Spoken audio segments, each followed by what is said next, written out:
2014 पर्यंत विदर्भ हा काँग्रेसचा गड होता किंवा त्याचा एक तिथे दबदबा होता, पण याच गडाला सुरुंग लावला तो भाजपने आणि भाजपने इथे जो जम बसवायला सुरुवात केलेली होती त्याला पुन्हा सुरुंग लावला 2024च्या लोकसभा निवडणुकांमध्ये काँग्रेसने. पण केवळ एकाच निवडणुकीवर समाधान मानून चालणार नाहीये. जर गतवैभव पुन्हा प्राप्त करायचं असेल तर गेल्या 4 महिन्यामध्ये सुद्धा काँग्रेसने काही कामं ही ग्राउंड पातळीवर केलेली आहेत का, ज्या मतदारांनी त्यांना पुन्हा एकदा साथ दिलेली आहे किंवा पुन्हा एकदा ज्या काँग्रेसवर त्यांनी विश्वास व्यक्त केलेला आहे तो तसाच संपादित ठेवण्यासाठी काँग्रेसने काही केलेलं आहे का? कुठले फॅक्टर्स हे या येणाऱ्या विधानसभा निवडणुकांमध्ये विदर्भामध्ये महत्वाचे ठरणार आहेत? खास करून इथली जातीय समीकरणं असतील, इथले शेतकऱ्यांचे मुद्दे असतील आणि अर्थातच सामान्यांच्या समस्या असतील, विकासाचे सुद्धा मुद्दे असतील, रोजगाराच्या समस्या असतील. या सगळ्याच्या अनुषंगाने विदर्भातली जनता, आपण वेगवेगळ्या मतदारसंघनिहाय त्याची चर्चा करणार आहोत, पण ही ओव्हरऑल विदर्भाची जनता भाजपकडे झुकलेली आहे की काँग्रेसकडे झुकलेली आहे हे समजून घ्यायचं आहे. कारण की विदर्भामध्ये प्रामुख्याने लढती ज्या आहेत त्या काँग्रेस विरुद्ध भाजप अशाच होताना पाहायला मिळतात. एकूण 62 जागांचं गणित हे आपण आता थोडक्यात समजून घेणार आहोत आणि त्यासाठी आपल्यासोबत आहेत नागपूर लोकमतचे संपादक श्रीमंत माने सर. सर, स्वागत आहे आपलं मुंबई तकवर. आणि एक ओव्हरऑल पिक्चर सगळ्यात सुरुवातीला सांगायचं झालं तर तुम्हाला काय वाटतंय आत्ताच्या घडीला विदर्भामध्ये पारडं कुणाचं जड वाटतंय? तुम्ही गेल्या काही विशेषतः 2014च्या निवडणुकीचा उल्लेख केला तर त्या अनुषंगाने 2014, 2019 आणि आत्ताचे 2024 या 3 निवडणुकांचा जर आपण आढावा घेतला तर आपल्या असं लक्षात येईल की 2014ला संपूर्ण देशभर मोदी लाट होती आणि त्या लाटेमध्ये विदर्भातल्या 62 पैकी 44 जागा भाजपने जिंकल्या होत्या. 44. हां. 2019ला त्यांच्या राज्यभरातल्या ज्या 17 जागा कमी झाल्या, 122 वरून 105 वर आले, त्या 17 पैकी 15 जागा विदर्भात कमी झाल्या होत्या आणि त्यामुळे ते 44 वरून 29 वरती आले होते आणि त्याचा बेनिफिट अर्थात काँग्रेसला झाला होता. काँग्रेस 2014च्या इलेक्शनमध्ये फक्त 10 जागा जिंकली होती, त्यांच्या जागा वाढल्या होत्या. गेल्या वेळेला काही राष्ट्रवादीच्या पण जागा वाढल्या होत्या. आत्ताच्या इलेक्शन्सचा या संदर्भात म्हणजे या दृष्टीने विचार करताना लोकसभा निवडणुकीत काय झालं हे आपल्याला प्रामुख्यानं समजावून घ्यावं लागेल. 2019च्या विधानसभा निवडणुकीमध्ये असं लक्षात आलं होतं की दलित मुस्लिम कुणबी हा जो फॅक्टर आहे, जे कन्सॉलिडेशन आहे, ज्याला DMK म्हटलं जातं गमतीनं, तर ते काँग्रेसच्या बाजूने वर्कआउट झालेलं होतं आणि त्या इलेक्शनमध्ये त्याचा फायदा काँग्रेसला झाला होता. तसाच्या तसा फायदा किंबहुना थोडा जास्त फायदा लोकसभा निवडणुकीला त्यांना झाला आणि त्यामुळं विदर्भातल्या 10 लोकसभा जागांपैकी 7 जागा या महाविकास आघाडीने जिंकल्या, इंडिया अलायन्सने जिंकल्या. आत्ता जे भाजपसमोरचं जे चॅलेंज आहे, ज्या गतवैभवाचा तुम्ही उल्लेख केला, तर आत्ता भाजपचं त्या दृष्टीनं चॅलेंज असं आहे की त्या 62 जागांपैकी लोकसभा निवडणुकीमध्ये 43 असेंब्ली सेगमेंटमध्ये महाविकास आघाडी पुढे आहे आणि उरलेल्या 19 पैकी फक्त 18 ठिकाणी NDA किंवा भाजप महायुती पुढे आहे आणि एका ठिकाणी अपक्ष पुढे होता. तर या 43 जागा लोकसभा निवडणुकीला भाजपच्या विरोधात किंवा महायुतीच्या विरोधात गेलेल्या आहेत. आत्ता 2019च्या लेवलला जरी जायचं म्हटलं तरी याच्यावरती खूप मेहनत घ्यावी लागेल. हे भाजपच्या दृष्टीनं आव्हान आहे मोठं आणि त्याचं कारण असं की ज्या DMKचा मी उल्लेख केला तर त्याला थोडंसं पेसा कायद्यामधल्या काही प्रॉब्लेम्स आणि अन्य कारणांमुळं आदिवासी भागांमध्ये पण एकूण राज्यघटनेबद्दल, आरक्षणाबद्दल, पेसा कायद्याबद्दल ते थोडीशी जी नाराजी होती त्याचा फटका लोकसभेला बसला आणि त्यामुळे ते ADMK फॉर्म्युला झाला. हा असा तो थोडासा गमतीचा भाग आहे. आत्ता विदर्भामध्ये अवघ्या 4 महिन्याच्या अंतराने ही निवडणूक होते, 5 महिन्याच्या अंतराने. तर भाजपला लोकसभेतली जी पिछेहाट आहे ती भरून काढणं हे भाजपच्या समोरचं चॅलेंज आहे आणि त्या दृष्टीनं ते प्रयत्न करतात. मग ते त्या दृष्टीनं OBCचा मुद्दा पुढे आणतायत. लाडकी बहीण योजनेचा आपल्याला अधिकाधिक बेनिफिट मिळावा याच्यासाठी प्रत्येक मतदारसंघामध्ये काम करतायत. राज्यातल्या सरकारने आणि केंद्र सरकारने राबवलेल्या ज्या योजना आहेत त्या योजनांच्या लाभार्थ्यांचा म्हणून एक मतदारसंघ, वोट बँक ज्याला म्हणतो आपण, ती तयार करण्याचा प्रयत्न करतायत. खूप मायक्रो लेवलला नियोजन करतायत. पण तरीसुद्धा अजून ते असं खात्री वाटावी या पातळीवरती ते पिछेहाट भरून निघालेली नाही आहे. त्यातच आत्ताच्या निवडणुकीमध्ये बऱ्याच प्रमाणात बंडखोरी सुद्धा आहे मोठ्या प्रमाणावरती. मला असं वाटतं की या सगळ्या परिस्थितीचा जर विचार केला तर विदर्भात जो लढेल, जो जिंकेल तो सत्तेच्या जवळ जाईल असं मानलं जातं. कारण हा प्रदेश थोडासा नॅशनल सेंटिमेंटवरती वोटिंग करणारा आहे. इथं प्रादेशिक पक्षांना फारसं स्थान मिळत नाही. आत्ता सुद्धा 62 पैकी 35 जागांवरती भाजप विरुद्ध काँग्रेस असा थेट सामना आहे. त्यामुळे या 35 जागांपैकी कोण जिंकतं आणि एकूण विदर्भातल्या 62 जागांपैकी कोण जिंकतं हे खूप निर्णायक राहील. आणि कदाचित महाराष्ट्राच्या सत्तेजवळ एक नंबरचा पक्ष भाजप बनेल की काँग्रेस बनेल, म्हणजे महायुतीमध्ये भाजप आणि महाविकास आघाडीत काँग्रेस यांना जर एक नंबरचा पक्ष त्यांच्या आघाडीत जरी बनायचं असेल तरी सुद्धा विदर्भात त्यांना यश मिळवावं लागेल. थोडक्यात आम्ही आता एक सर्व्हे सुद्धा पाहिलेला होता, मला आता पटकन सी वोटरचा सर्व्हे, ज्याच्यामध्ये असं दिसत होतं की पश्चिम महाराष्ट्रामध्ये सुद्धा तसं भाजपला कमी एज आहे, म्हणजे तिकडचे मुद्दे वेगळे आहेत, तुतारीचा एक वेगळा प्रचार सुरू आहे किंवा एक वेगळा प्रभाव तिथे आहे पवारांचा. आणि परत जर विदर्भामध्ये सुद्धा अजून तसं म्हणावं तसा विश्वास व्यक्त होत नसेल तर ही भाजपसाठी धोक्याची घंटा असू शकते. नक्की. काय झालंय, महाराष्ट्राच्या 288 मतदारसंघांचं जर आपण रिजन वाईज थोडासा ब्रेकअप पाहिला तर आपलं असं लक्षात येईल की भाजप समोर जे चॅलेंजेस आहेत ती प्रामुख्यानं विदर्भ, मराठवाडा आणि पश्चिम महाराष्ट्रामध्ये आहेत. मराठवाड्यामध्ये थोडी बहुत शिंदे सेना त्यांच्या मदतीला आहे, पण ती पूर्ण नाही. पण ते विशेषतः दक्षिण मराठवाड्याचा भाग जो आहे तो भाजपला स्वबळावरच लढायचा आहे. तसंच पश्चिम महाराष्ट्रात आहे. पश्चिम महाराष्ट्रात शरद पवारांनी ज्या पद्धतीनं समरजित घाटकेंपासून तर हर्षवर्धन पाटलांपर्यंत त्यांचे जे लोक भाजपमध्ये गेलेले जे फोडलेत, तर त्यांनी पश्चिम महाराष्ट्रात एक चॅलेंज उभं केलंय.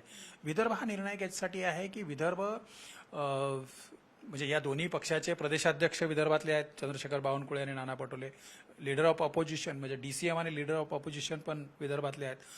विदर्भामध्ये भाजपला अधिक मेहनत यासाठी घ्यावी लागेल की काँग्रेसकडं आपापला जिल्हा सांभाळू शकतील अशा नेत्यांची एक फळी आहे. ती भलेही राज्याच्या दृष्टीनं निर्विवाद एक नंबरचा नेता, 2 नंबरचा नेता असं जरी नसेल चित्र, तरी सुद्धा नाना पटोले जे आहेत ते भंडारा गोंदियामध्ये म्हणजे प्रभाव ठेवतात आणि ते सांभाळतील. विजय वडेट्टीवार चंद्रपूर गडचिरोली सांभाळतील. सुनील केदार किंवा बाकीची मंडळी नागपूर सांभाळतील. यशोमती ठाकूर अमरावती सांभाळतील. काही जिल्हे आहेत की जिथं नाही आहेत अशा पद्धतीचा तगडा नेता.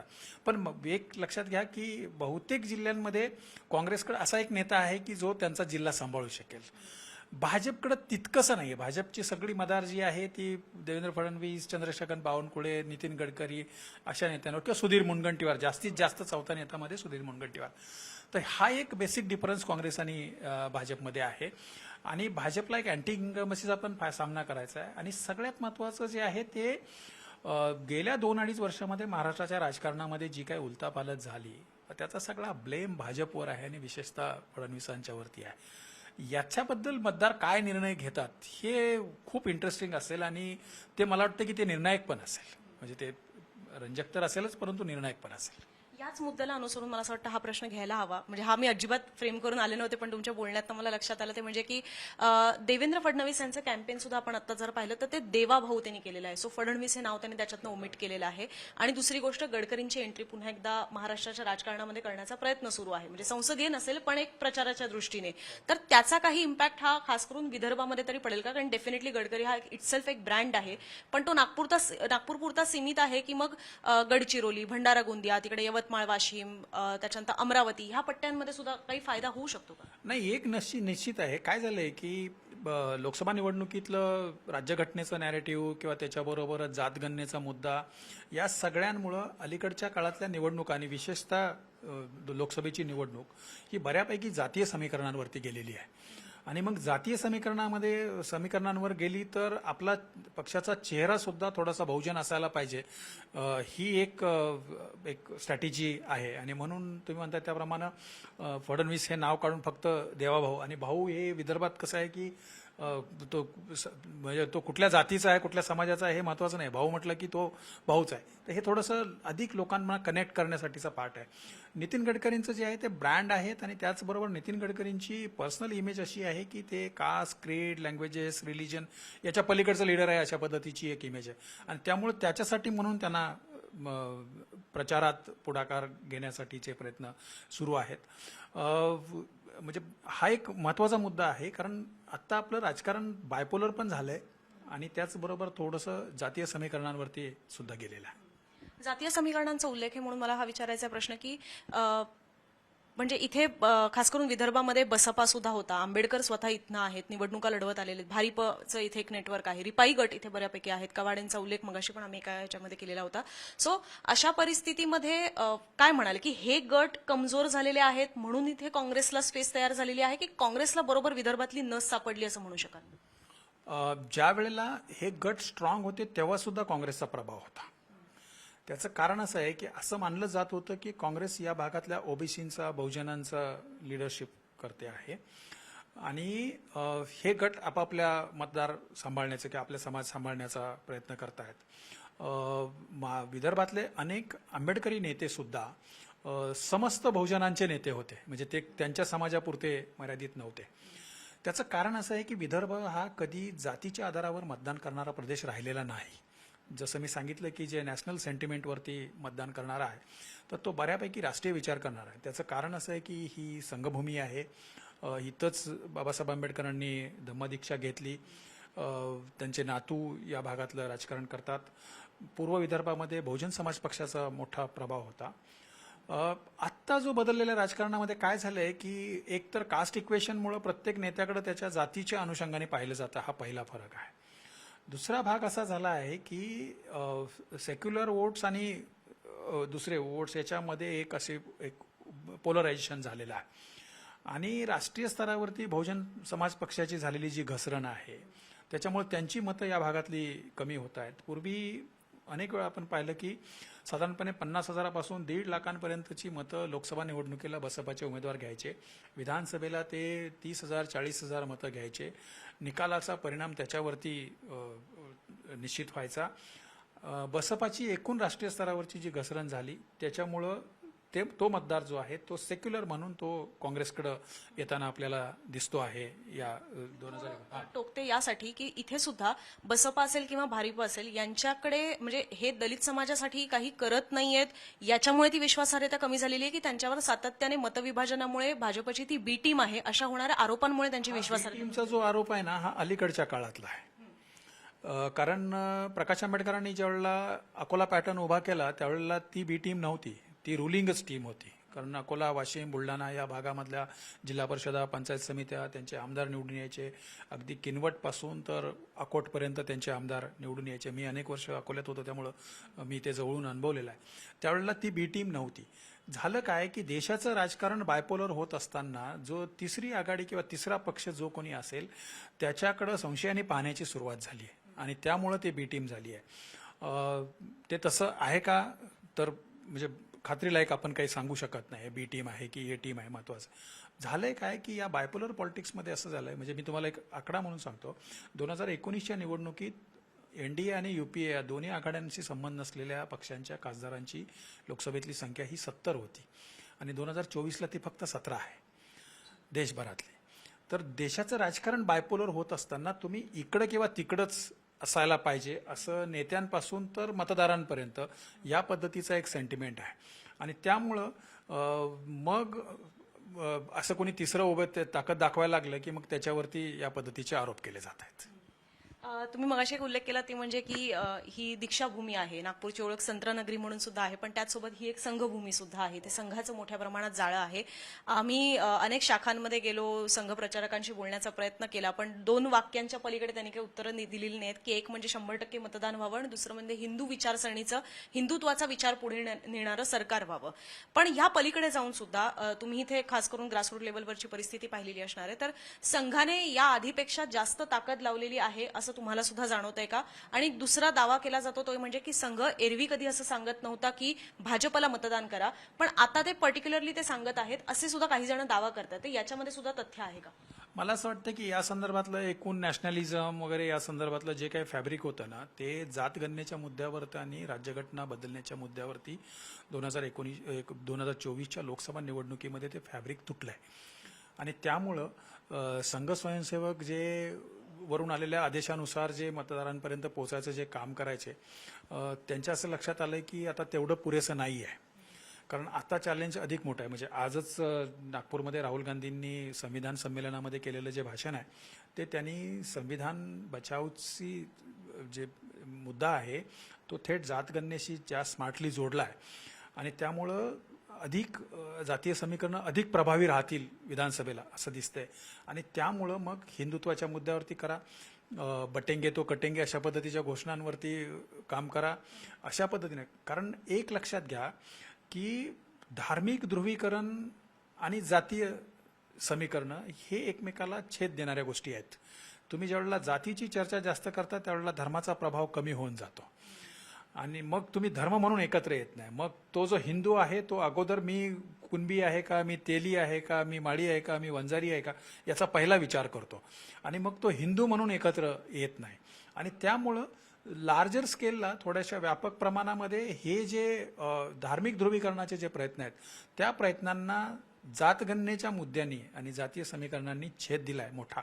आणि त्यामुळं आत्ताच्या निवडणुकीमध्ये पण आपल्याला असंच पाहायला मिळेल की एका बाजूला राज्यघटना जी तुमच्या हक्काचं रक्षण करते, दलित, आदिवासी, अल्पसंख्याक, ओबीसींच्या हक्काचं रक्षण करते, ती राज्यघटना वाचवायची आणि त्याचबरोबर जातगणना करायचे जेणेकरून नेमके अधिकृत आकडे समोर येतील आणि ते आकडे समोर आल्यानंतर मग तुमच्या विकासाचा प्लॅन आम्हाला करता येईल, अशा पद्धतीचं एका बाजूला म्हणजे ज्याला डावपेच म्हणतो तो राजकीय डावपेच. आणि दुसऱ्या बाजूला नाही, तुम्ही जातीपातीत वाटले गेला तर बाहेरचे येऊन तुमच्यावर आक्रमण करतील किंवा इथलेच अल्पसंख्याक किंवा मुस्लिम समाज धोकादायक ठरेल, अशा पद्धतीची त्याला प्रत्युत्तर. ही अशा पद्धतीची लढाई आहे जी एका बाजूला धार्मिक ध्रुवीकरणाचा प्रयत्न करते आणि दुसऱ्या बाजूला ती जातगणनेसारख्या मुद्द्यावरती जातीय समीकरणांचं म्हणजे कास्ट कन्सॉलिडेशन करायचा प्रयत्न करते. अशी ती इंटरेस्टिंग लढाई आहे. पण एकूण 11 जिल्ह्यांपैकी एक जिल्हानिहाय साधारणतः सांगायचं झालं तर तुम्ही मग अशी एडीएमके फॅक्टरचा उल्लेख केला. त्यातला एडी हा फॅक्टर बऱ्यापैकी पूर्व विदर्भात जास्त आहे, पण इथे पश्चिम विदर्भामध्ये पाहिलं तर इथे शेतकऱ्यांच्या सुद्धा समस्या वेगळ्या आहेत ज्या जातीच्या पुढे जातात खरं तर. सो त्या शेतकऱ्यांच्या समस्या आहेत. तिथे मराठा फॅक्टर सुद्धा काही प्रमाणात आहे. बुलढाणा वगैरे हा पट्टा पाहिला तर शिवसेना त्या पट्ट्यामध्ये थोड्याफार प्रमाणात स्ट्रॉंग आहे. सो जिल्हानिहाय तुम्ही कसं सांगू शकता कुणाचं पारडं कुठल्या जिल्ह्यांमध्ये वर चढेल? मी जो तुम्हाला एडीएमके सांगितलं, आदिवासी, दलित, मुस्लिम आणि कुणबी, तर तो फॅक्टर अमरावती आणि यवतमाळ या जिल्ह्यांमध्ये पण प्रभावी आहे. या फॅक्टरपासून पूर्णपणे मुक्त असलेले किंवा फारसा प्रभाव नसलेले जे जिल्हे आहेत त्याच्यामध्ये बुलढाणा आहे, अकोला, वाशिम आणि वर्धा आहे थोडा बहुत. या जिल्ह्यांमध्ये शेतीचे प्रश्न खूप गंभीर आहेत आणि शेतीच्या प्रश्नाचा सुद्धा थेट जातीय समीकरणांशी पण संबंध आहे. कारण तो जो कुणबी जो वोटर आहे त्याच्याशी संबंध आहे. हा कापूस आणि सोयाबीन पिकवणारा भाग आहे आणि आत्ता आपण पाहिलं मध्यंतरी लोकसभेला ही शेतकऱ्यांची नाराजी आपल्या अंगलट आली असं पाहिल्यानंतर म्हणजे महायुतीने सरकारने भावांतरासारखं किंवा मधलं कॉम्पेन्सेशन भरपाई द्यायची, म्हणजे तुमचा हमी भाव आणि बाजारात विकलेला जो माल आहे त्याच्यामधली जी भरपाई असेल ती द्यायची, अशा पद्धतीचे हे केले. किंवा केंद्र सरकारने सोयाबीन तेलावरचं आयात शुल्क वाढवलं. पण सोयाबीनची जी एकूण इकॉनॉमी आहे ती जी अर्थकारण जे आहे ते तेलापेक्षा जास्त ढेपेवरती अवलंबून आहे. म्हणजे ढेपेचा कसा प्रभाव म्हणजे बाजार कसा आहे याच्यावरती अवलंबून असणं. पण तरीसुद्धा आता सिच्युएशन अशी आहे की 4,800च्या आसपास जे MSP आहे त्याच्यापेक्षा 1,000 रुपयांनी कमी लोकांना सोयाबीन विकावं लागते. आणि अत्यंत म्हणजे एक कटू वास्तव असं आहे की 2012-13 मध्ये ज्या दरांनी सोयाबीन आणि कापूस विकायला लागत होता त्याच दरांनी आत्ता 12 वर्षानंतर लोकांना ते शेतमाल विकावा लागतोय आणि त्यामुळे शेतकऱ्यांमध्ये अस्वस्थता आहे. या सगळ्याचा संबंध राज्य सरकारशी कमी आणि केंद्र सरकारच्या आयात निर्यात धोरणाशी जास्त आहे. त्यामुळे शेतकऱ्यांची नाराजी हा एक फॅक्टर या सगळ्या जिल्ह्यांमध्ये आहे. विशेषतः नागपूरच्या पश्चिमेकडचा जो कापूस आणि सोयाबीन उत्पादक पट्टा आहे तो, नागपूरच्या पूर्वेकडे धान उत्पादक पट्टा आहे, त्याच्यामध्ये छत्तीसगडमध्ये ज्या पद्धतीने धानाला बोनस दिला गेला होता तसाच पद्धतीचा बोनस दिला, त्यामुळे तिथं थोडासा रोष कमी आहे. पण कापूस आणि सोयाबीन उत्पादकांमध्ये रोष आहे. अनएम्प्लॉयमेंट ही विदर्भाची खूप मोठी समस्या आहे आणि त्याचा इफेक्ट जाणवतो. जो तो वोटर व्होकल नसला, तो बोलत जरी नसला तरी तो शांतपणे येऊन मतदान विरोधात करतो असं लोकसभेला लक्षात आलंय. त्याचं कारण असं आहे की विदर्भापुढचा खूप मोठा प्रश्न हा गरिबीचा आहे. विदर्भातलं नागपूर सोडलं तर बाकी सगळे जिल्हे राज्याच्या दरडोई उत्पन्नाच्या सरासरीपेक्षा खाली आहेत. विशेष म्हणजे याच्यातले 7 जिल्हे असे आहेत की जे म्हणजे नागपूर बरोबर चंद्रपूर सोडला किंवा अमरावती आहे त्याच्यात, तर हे जिल्हे असे आहेत की देशाची जी दरडोई उत्पन्नाची सरासरी आहे त्याच्यापेक्षा पण कमी आहेत. म्हणजे जर उलटा क्रम दरडोई उत्पन्नाचा जर विदर्भाचा लावला तर हे 7 जिल्हे तळाला आहेत. काही मराठवाड्यातले काही जिल्हे आहेत. विशेषतः हा जो मध्य महाराष्ट्रातला म्हणजे मराठवाडा आणि विदर्भाच्या सीमेवरचा जो भाग आहे, वाशिम, हिंगोली, परभणी या भागामध्ये प्रचंड दारिद्र्य आहे. आणि या सगळ्याचा इफेक्ट होतो की लोक आर्थिक प्रश्नांवरती जे अस्वस्थ होतात ते एकत्र कुठे येतात, तर ते मग कुठल्या तरी जातीच्या समाजाच्या व्यासपीठावर, समूहाच्या व्यासपीठावर, आणि त्याचा इफेक्ट डेफिनेटली याच्यामध्ये होतो. आणि त्यामुळे मला असं वाटतंय की अनएम्प्लॉयमेंट हा इश्यू आहे, कारण गरिबीच्या मागचं कारण रोजगार नसणे हे महत्त्वाचं आहे. विदर्भात गेल्या अनेक वर्षांमध्ये मोठं मॅन्युफॅक्चरिंग युनिट्स आलेले नाही आहेत. कापड गिरण्यांसारखे, कापूस गिरण्यांचा म्हणजे याच्या सोया टेक्स्टाईल आणि शेतमालावरती प्रक्रिया करणारे मोठे उद्योग ते आलेले नाही आहेत. ऑटोमोबाईलचे मोठे उद्योग आलेले नाही आहेत. आत्ता जे सगळे एम्प्लॉयमेंट येत आहे, नागपूरमधल्या मिहानमध्ये जे येत आहे ते MROज येत आहेत, डेसॉल्टची फॅक्टरी युनिट येत आहे, आणखी काहीतरी येत आहे. असं सांगितलं जातं की इन्फ्रास्ट्रक्चरच्या प्रोजेक्टमधून लोकांना मोठा रोजगार मिळतो, पण त्या रोजगाराची क्वालिटी काय आहे, त्याच्यातून मिळणारं लोकांना पैसा किती आहे, आणि सगळ्यात महत्त्वाचे म्हणजे त्याची शाश्वती काय आहे, या विषयावरती फार गंभीरपणे चर्चा होत नाही. मला असं वाटतं की हे प्रश्न थेट जरी निवडणुकीत नाही चर्चेत आले तरी सुद्धा मतदारांच्या मनामध्ये हे डेफिनेटली प्रश्न आहेत. जसं शेतकरी शांतपणे जाऊन मतदान करतो, त्याला त्रास ज्या गोष्टीचा होत असेल त्या मुद्द्यावर, तसाच हा एक बेरोजगाराचा खूप मोठा प्रश्न आहे. नागपूर स्कायलाईन बदलली आहे, इन्फ्रास्ट्रक्चर वाढलंय. मध्य भारतातलं हे सगळ्यात मोठं शहर आहे, ही पूर्वीच्या मध्य प्रांताची राजधानी आहे. इथलं इन्फ्रास्ट्रक्चर डेफिनेटली ते दळणवळणाच्या साधनांचं आहे, ते आरोग्य व्यवस्थांचं आहे, ते आणखी बाकी सगळ्या गोष्टींचं आहे. पण तरीसुद्धा विदर्भाचा जो इतर जिल्हे जे आहेत, आणि विशेषतः आत्ता गडचिरोलीचं चित्र बदलतंय. आता गडचिरोलीमध्ये मोठ्या प्रमाणावर गुंतवणूक येते, तिथलं लोह खनिज आणि त्याच्यावरच्या प्रक्रियेचे स्टील प्लांट येत आहेत मोठे वगैरे, अमकदमक. चंद्रपूरमध्ये ऑलरेडी त्या पद्धतीचं युनिट्स आहेत मोठे, वर्धेमध्ये आहेत. पण हा जो पश्चिम विदर्भाचा जो भाग आहे त्या भागामध्ये मोठे उद्योग नाही आहेत, तिथं स्टील प्लांट नाही आहेत. यवतमाळसारखा कधी काळी कापसाच्या कारणामुळं राज्यातला सर्वाधिक श्रीमंत वाटणारा असा जो जिल्हा आहे, सोन्याची म्हणजे पांढऱ्या सोन्याचा बेल्ट असलेला, त्या भागामध्ये प्रचंड दारिद्र्य आहे. आणि हे निवडणुकीतले खऱ्या अर्थाने मला असं वाटतं की हे मुद्दे आहेत, ते राजकारणी मान्य करोत किंवा न करोत, परंतु हे मुद्दे आहेत, मतदानावरती आणि मतदारांच्या मानसिकतेवरती परिणाम करणारे हे मुद्दे आहेत. इतके सगळे मुद्दे हे जर युती सरकारच्या विरोधात जात असतील तर काही अशा गोष्टी आहेत का की ज्या त्यांच्यासाठी जमेच्या ठरू शकतात? हे सगळे मुद्दे युती सरकारच्या म्हणून नाही आहेत, हे सगळे मुद्दे एकूण राजकारणाचं जे बदललेलं स्वरूप आहे त्याच्या विरोधात जाणारे आहेत. काँग्रेसवाले पण तितकेच जबाबदार आहेत, कारण काँग्रेसवाले परंपरेने या भागामध्ये सत्ता सांभाळलेले लोक आहेत, मोठे मोठे. तुम्ही शिक्षण संस्था चालक पहा, सगळे काँग्रेसच्या सगळ्या काळात मोठे झालेले आहेत. पण त्यांनी या रोजगाराचा किती विचार केला? म्हणजे मी जो कालखंड सांगितला त्यातली फक्त 10 वर्षच महायुतीचं सरकार आहे. त्याच्या अगोदर तर काँग्रेसचं सरकार होतं. काँग्रेसच्या सरकारच्या काळात काय झालं ते बाळासाहेब ठाकरे येऊन इकडे सभा घ्यायचे आणि सांगायचे ना की वसंतराव नाईक 11 वर्ष मुख्यमंत्री होते, सुधाकरराव नाईक 2.5 वर्ष मुख्यमंत्री होते, आणि यांच्या काळात विदर्भ नाही झाला, म्हणजे विदर्भाचा विकास नाही झाला, तर आम्ही दोषी कसे? हा प्रश्न सामान्य माणसं सगळ्याच राजकीय नेत्यांना विचारणारे आहेत. आत्ता जे महायुतीच्या समोर जे चॅलेंज आहे ना ते म्हणजे तात्कालिक तर आहेच, परंतु 10 वर्ष सत्ता सांभाळल्यानंतर आता पुन्हा तुम्ही काँग्रेसला नाही ब्लेम करू शकत. तुम्ही काहीतरी करणं अपेक्षित होतं. जे सांगितलं जातं की समृद्धी महामार्ग झाला, ठीक आहे, परंतु समृद्धी महामार्गाचं जे तुमचं टार्गेट होतं की एवढी माल वाहतूक होईल आणि एवढा सरकारला रेव्हेन्यू येईल किंवा टोलच्या रूपाने जो पैसा येईल तो येतोय का? नाही. त्याचं कारण असं आहे की मुळात त्या समृद्धी महामार्गाचा वापर करण्यासाठीची जी व्यवस्था पाहिजे होती ती नाही आहे ना. किंवा शक्तीपीठ महामार्गाची घोषणा केली, परंतु जेव्हा लक्षात आलं की या फक्त जमिनी घेण्याचाच प्रकार दिसतोय आणि आपल्याला त्याचा बेनिफिट नाही, त्यावेळेला पश्चिम महाराष्ट्रातून मोठ्या प्रमाणावर त्याला विरोध झाला आणि तुम्हाला तो रद्द करावा लागला शक्तीपीठ महामार्गाचा. त्यामुळे माझं म्हणणं असं आहे की या पद्धतीच्या भौतिक सुविधा तुम्ही कितीही टोलेजंग जरी उभ्या केल्या तरी सामान्य माणसाच्या घरामध्ये जाणारा पैसा किती आहे, सामान्य माणसाचं अर्थकारण कसं आहे, कुटुंबाचं अर्थकारण कसं आहे, त्याची गरिबी, त्याचे दारिद्र्य, या गोष्टींचा जोपर्यंत तुम्ही बारकाईने विचार करत नाही आणि मोठे उद्योग इथं आणत नाही. काय झालंय की नागपूरमधल्या शिक्षण संस्थांमध्ये, नागपूरमधल्या याच्यामधून जो तयार होणारा विद्यार्थी, तरुणी जे आहेत, त्यांचा जो स्किल सेट आहे, तो स्किल सेट मिहानमधल्या ज्या हे आहेत त्याला थोडा बहुत मॅच तरी होत असेल, परंतु ग्रामीण भागातला 10वी-12वी झालेला कसाबसा ग्रॅज्युएट झालेला जो मोठ्या लाखोंच्या संख्येनं जो अनएम्प्लॉईड, त्याच्यासाठी काम करणाऱ्या तुमच्याकडं सोयाबीनचे प्रकल्प, कापूस कापड गिरण्या, टेक्स्टाईलचे पार्क, अमुक तमुक असं सगळं तुम्ही उभं करू शकत होते किंवा करायला पाहिजे होते. ती इकोसिस्टीमच तयार झाली नाही आणि त्यामुळं मग रोष आहे. आणि मग काय, हा अनएम्प्लॉईड जो युथ आहे तो तुमचा कार्यकर्ता म्हणून तुमच्या गळ्यात तुमचे दुपट्टे टाकून फिरायला मोकळा असतो. याच्या पलीकडे काहीच होत नाही. मग अशा परिस्थितीमध्ये तुम्हाला विदर्भाची ओव्हरऑल स्थिती काय पाहायला मिळते? 62 जागांपैकी वन साइड सिच्युएशन आहे, 50-50 आहे, लोकसभेचीच पुनरावृत्ती विधानसभेत होईल असं समजण्यामध्ये काही गल्लत होईल असं वाटतंय तुम्हाला? मला असं वाटतं की आत्ता जो ट्रेंड जो आहे, कारण राजकारण एका निवडणुकीमध्ये इकडचं तिकडं होत नाही.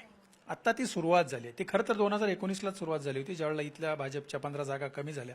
तो जो मोदी लाटेचा प्रभाव होता तो कमी झाल्यानंतर त्याचा फटका जो बसला, तर तो 2024ला आणखी थोडासा हे झाला. आणि म्हणजे 2014च्या लोकसभा निवडणुकीमध्ये विदर्भातून कुणीच विरोधकांचं निवडून आलं नव्हतं. गेल्या वेळेला किमान जो काँग्रेसचा एकमेव आला तोच चंद्रपूरचा होता. तर 2019लाच सुरू झालं, ते 2024ला त्या टप्प्यावर पोहोचलेला आहे. मला असं वाटतं की हा ट्रेंड आणखी थोडा कंटिन्यू राहील, या पण निवडणुकीत राहील, कदाचित पुढच्या पण निवडणुकीत राहील. आणि असं लक्षात येतंय की ही जी महायुतीच्या किंवा भाजपच्या विरोधात जाणारी जी समीकरणं आहेत, ती विरुद्ध भाजपची प्रचंड ताकदवान अशी प्रचार यंत्रणा, त्यांच्या कार्यकर्त्यांची मेहनत, त्यांच्या प्रत्येक बूथवरचं त्यांचं नेटवर्क, याच्यामधली फाईट आहे. म्हणजे हे बदलता ट्रेंड एकूण मतदानाचा आणि भाजपची मेहनत आणि भाजपची संसाधनं, भाजपचे आर्थिक पाठबळ, अमुक तमुक सगळं जे काही लागतं ते, याच्यातली फाईट आहे. आणि त्यामुळं 2024च्या लोकसभा निवडणुकीमध्येच 43 जागांवरती महाविकास आघाडीला जर आघाडी मिळाली आहे असेंब्ली सेगमेंटमध्ये, मला असं वाटतं की ते तोडणं तितकंसं सोपं नाही आहे, जोपर्यंत काहीतरी ग्राउंडवरती प्रचंड काहीतरी उलथापालथ झाल्याशिवाय ते तोडणं शक्य नाही. त्यामुळे मला असं वाटतं की मोर दॅन 50% जागांवरती अजूनही महाविकास आघाडीला संधी आहे. हा, आणि त्यातही ज्या 35 जागांवरती भाजप विरुद्ध काँग्रेस लढते आहे, त्या जागा निर्णायक आहेत. त्याच्यात जो आघाडी घेईल तो विदर्भातून, आणि विदर्भातून जो पक्ष म्हणजे भाजप किंवा काँग्रेस, जो पक्ष साधारणपणे 25पेक्षा जास्त जागा जिंकेल तो त्यांच्या आघाडीमध्ये पहिल्या क्रमांकाचा पक्ष बनेल आणि त्या आघाडीला सत्तेजवळ जाण्याची अधिक संधी असेल. अगदी शेवटाला छोटेसे प्रश्न घेते, ते म्हणजे आम्ही काही संघाच्या लोकांशी ज्यावेळेला बोललो तेव्हा त्यांनी स्वतःहून सुद्धा हे कबूल केलं की लोकसभा निवडणुकांमध्ये गाफील राहिलो, म्हणावा तितकं काम हे ऍक्च्युअल संघाकडनं झालं नाही, कारण कुठेतरी असंच नोशन होतं की 400 पार आहे, आता काय अजून म्हणजे एवढी मेहनत घेण्याची काय गरज आहे. तर तो गाफीलपणा राहिलेला आहे असं तुम्हाला सुद्धा दिसून आलं का? आणि त्याच्यातनं म्हणून आता जास्त ताकद लावली जाते संघाकडनं असं तुम्हाला सुद्धा वाटतंय का? 400 पारच्या घोषणेमुळे भाजपचं प्रचंड नुकसान झालं, आणि ते केवळ महाराष्ट्रात नव्हे तर देशभरात ज्या ज्या राज्यांमध्ये ताकदवान विरोधक होते तिथं त्यांचं नुकसान झालं. अपवाद फक्त मध्य प्रदेशच्या, म्हणजे मध्य प्रदेशात मतांची टक्केवारी पण वाढली आणि त्यांची जागा पण वाढली. 400 पारच्या जागामुळे नुकसान झालं हे आत्ता मान्य करायला लागलेत. म्हणजे किंबहुना मी 2000 याच्या लोकसभा निवडणुकीच्या दरम्यानच सांगत होतो की ही घोषणा अंगलट येऊ शकते, कारण गाफील राहू शकते. तुम्हाला आठवत असेल की उस्मानाबादच्या किंवा लातूरच्या कुठल्या तरी उस्मानाबादच्या जागेवरती उमेदवारांनी जाहीरपणे असं सांगितलं होतं की मी 400वी आहे.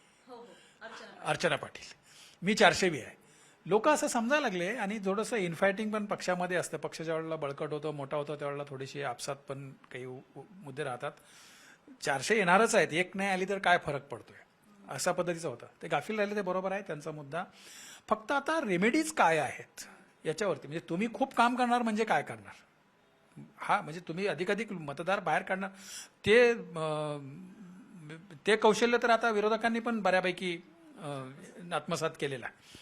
त्यामुळं एक तो मुद्दा आहे. दुसरा तो राज्यघटनेचा मुद्दा लोकसभेच्या वेळेला ते अजूनही मान्य करत नाहीत, परंतु तो मुद्दा एकूण परिणाम करणारा राहिला. ते वेगवेगळ्या कारणांनी झालं, म्हणजे ते अगदी संसदेच्या नव्या इमारतीच्या उद्घाटनाच्या वेळेला सेंगोल घेऊन ज्या पद्धतीनं शो झाला किंवा राम मंदिराच्या प्राणप्रतिष्ठेच्या वेळेला जे वातावरण झालं, एक असं वाटत होतं की संपूर्ण देश राममय झालेला आहे. पण हे लक्षात आलं नाही शेवटपर्यंत की राम मंदिराच्या त्या सगळ्या उत्सवामुळं नॉन हिंदू जे आहेत ते कन्सॉलिडेट होत आहेत. तर असे काही मुद्दे आहेत की जे त्यावेळेला झालेले आहेत. यावेळेला तुम्ही म्हटलं त्याप्रमाणे त्यांना जाणीव झालेली आहे. आपण गाफील राहिलो, आता गाफील राहून चालणार नाही, अन्यथा आपली सत्ता जाईल. पण ते चॅलेंजेस पण खूप तितकेच आहेत. कारण मी मगाशी सांगितलं त्याप्रमाणे ते धार्मिक ध्रुवीकरण विरुद्ध जातीय समीकरण अशा पद्धतीचे चॅलेंजेस आहेत. त्याच्यातून बाहेर पडायचं असेल तर म्हणजे अजून एक सांगायला पाहिजे खरं तर तुम्ही उपस्थित केलं तर भारतीय जनता पक्षाचे देश पातळीवरचे सगळे नेते बटेंगे तो कटेंगे किंवा हिंदुत्वाचा मुद्दा हे करतात. आणि भारतीय जनता पक्षाचे देशभरातल्या राज्यांमधले सगळे प्रादेशिकचे नेते आहेत ते जातगणनेचं समर्थन करतात. खाजगीत थोडं बहुत आपल्या याच्यामध्ये. त्याचं कारण असं आहे की याच जातीय समीकरणांनी विशेषतः ओबीसी समाजांनी भाजपला सत्तेवर आणलेलं आहे. ओबीसींचं मोठं म्हणजे खरा पक्ष जर कुठला असेल ओबीसींच्या बाजूने, त्याचं कारण असं आहे की काँग्रेसचं जे दरबारी राजकारण होतं, संस्थानिकांचं राजकारण होतं, समाजातल्या एलाइट क्लासमधून ते यायचे आणि मग हा जो सामान्य जो ओबीसी आहे वेगवेगळ्या जातींमध्ये मधला, तो सगळा भाजपच्या पाठीशी उभा राहिला. आणि तो अस्वस्थ असेल तेच खऱ्या अर्थानं भाजपच्या समोरचं चॅलेंज आहे. अगदी शेवटचा प्रश्न की मग अशा परिस्थितीमध्ये संघाची ताकद, लाडकी बहीण योजना आणि भाजप कायम विकासाचा मुद्दा पुढे करते म्हणून ती कामं जर झाली असतील तर विकास, ह्या एवढ्याच 3 भाजपसाठी किंवा महायुतीसाठी विदर्भात जमेच्या बाजू आहेत. हा बिलकुल. आणि त्याशिवाय त्यांचं जे एक मायक्रो प्लॅनिंग आहे, जो कास्ट इक्वेशनचं जे आहे उमेदवारी देतानाचं वगैरे, त्यांनी काळजी बऱ्यापैकी घेतलेली आहे. म्हणजे अलर्ट झालेत आणि प्रचंड परिश्रम घेत आहेत. तो एक ॲडिशनल भाजपची प्रचार यंत्रणा आणि भाजपची त्यांची संघटन शक्ती हे त्यांचं तुम्ही सांगितलेल्या 3 मुद्द्यांपेक्षा जास्त महत्वाचं शक्तीस्थळ आहे असं मला वाटतं. खूप खूप धन्यवाद, तुम्ही आम्हाला विदर्भातले सगळे इन्साइट्स दिलेत त्याबद्दल. तर सरांनी आपल्याला बऱ्यापैकी विदर्भाचं संपूर्ण चित्र कसं असेल हे समजावून सांगितलेलं आहे. तुमच्या सुद्धा याबद्दलच्या प्रतिक्रिया असतील, खास करून तुम्ही विदर्भातले असाल तर तुमच्या मतदारसंघातली जिल्ह्यातली परिस्थिती सुद्धा खाली कॉमेंट बॉक्समध्ये जरूर मांडा. आणि असंच विधानसभा निवडणुकांचे ग्राउंड कव्हरेज पाहण्यासाठी मुंबई तकच्या युट्यूब चॅनलला सबस्क्राईब करायला विसरू नका. कॅमेरामन राकेश साळस्करसह मी अनुजा, मुंबई तक, नागपूर.